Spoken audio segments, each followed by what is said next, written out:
Hello everyone and welcome back. Todd Federman, I teach economics at Montclair State. Sometimes when you have complicated animations, it makes sense to use multiple slides. Let me show you an example of an animation that takes place over a total of 4 slides. This comes from one of my economics classes. So I've got a graph and I want to do some calculations based on the graph. I'm not going to go over the information that's coming out here, but there are calculations we want to make based on the information on the graph. I've introduced these one at a time, and in class I would go over each one as I introduce it. And now I want to eliminate the information on top. I want to take this equation, move it up, and now I want to actually do the calculation, which I continue.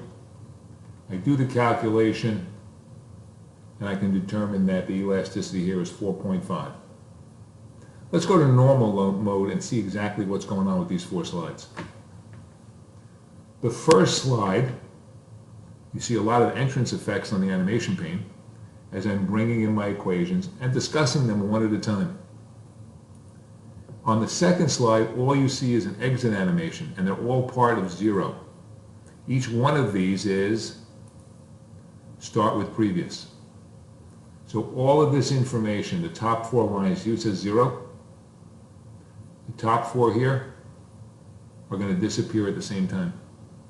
Then on the next slide, all this information on the left-hand side in this equation was put together in one object, and the whole thing gets dragged up. And then on the next slide, you do the calculation.